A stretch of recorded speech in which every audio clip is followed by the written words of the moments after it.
கடக ராசி நேயர்களுக்கு மே மாதம் 2025 எப்படி இருக்கும் பாருங்கள்.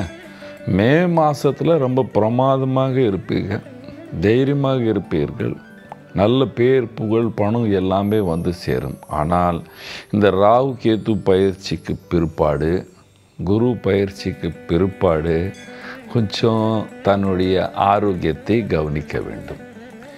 ஏனென்றால் கேது பகவான் 2ஆம் பாவத்திலும், ராகு 8வது பாவத்திலும், குரு பகவான் விரயஸ்தானத்தில் வரும் பொழுது வீண் செலவுகள் அதிகமாக இருக்கும். வயிற்று சம்பந்தமான ஜீரண கோளாறு சம்பந்தமான வியாதிகள் கண்டிப்பாக உருவாகும் என்று சொல்வேன். அதனால் தன்னுடைய உணவை கட்டுப்பாடுடன் எடுத்துக்கொள்ள வேண்டும். 2ஆம் பாவத்தில் கேது இருக்கும் பொழுது குடும்ப விஷயம் எல்லோரும் எதிர்க்க பேசக்கூடாது. நாம் எங்கே வேறு யார் வீட்டில் உட்கார்ந்திருந்தாலும் தேவையில்லாத உபதேசங்களை செய்யக்கூடாது. இந்த மாதம் 15ஆம் தேதிக்கு அப்புறம் ரொம்ப உஷாராக நாம் பேச வேண்டும் என்று சொல்லுவேன்.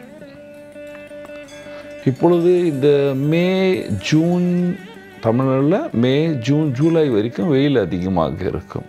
அந்த நேரத்தில் தன்னுடைய உணவில் பரிகாரத்தில் சொல்கிறது இப்பயே சொல்கிறேன், பூண்டு, மிளகா, புளி குறைத்து கொள்ள வேண்டும். கடகராசிக்காரர்கள் கண்டிப்பாக இதை செய்ய வேண்டும்.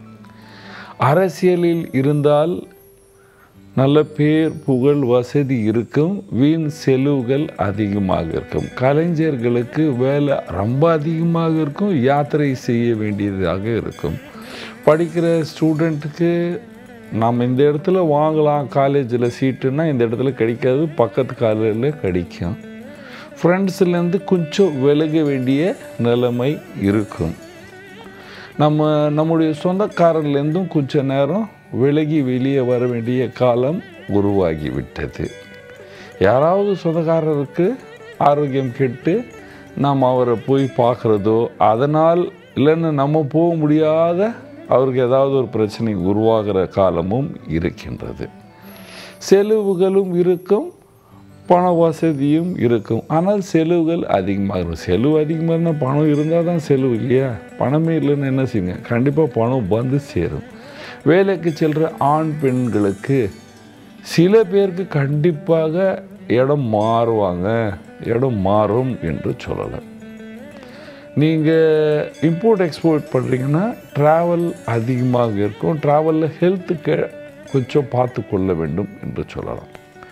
நீங்கள் வீட்டில் இருக்கீங்க, ஆண் பெண் வயதானவர்கள் எல்லோருக்கும் சொல்கிறேன், குளிக்கும் பொழுது அந்த பக்கெட்லேருந்து தண்ணி ஊற்றி அங்கேருந்து ஏந்திருக்கும் போது கொஞ்சம் கவனித்து ஏந்திருங்க.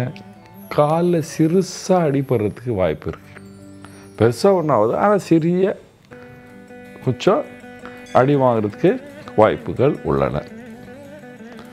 வியாபாரம் செய்கிற லோக்கல் எல்லோருக்கும் சுமாரான காலம், நஷ்டம் இருக்காது. வருமானம் உங்களுக்கு தேவையுள்ள வருமானம் வந்து சேரும்.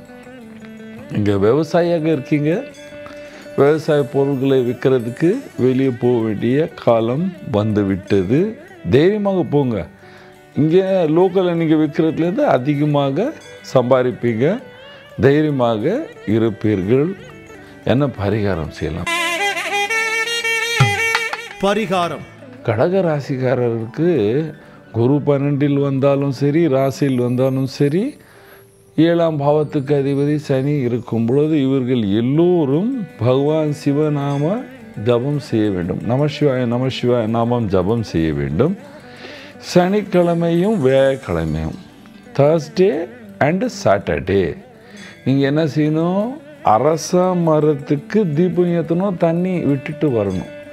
அதுவும் உங்களோட ஏரியாவில் ஏதாவது சிவலிங்கத்தை நீங்கள் கையிலேருந்து பூஜை பண்ணுற மாதிரி வசதி இருந்தால் பகவான் சிவனுக்கு ஜலம் அபிஷேகம் செய்து, பகவான் சிவனை பிரார்த்தனை செய்து, அரச மரத்துக்கு தண்ணீரெல்லாம் விட்டுட்டு வந்தீங்கன்னா இந்த மாதமே இல்லை, வாழ்க்கை ஃபுல்லாகவே சந்தோஷமாகவும் சுகமாகவும் வாழ்வீர்கள். நன்றி, வணக்கம். இது போன்ற ஆன்மீக வீடியோக்களை தொடர்ந்து பார்க்க கடவுள் டிவி யூடியூப் சேனலை சப்ஸ்கிரைப் பண்ணுங்க.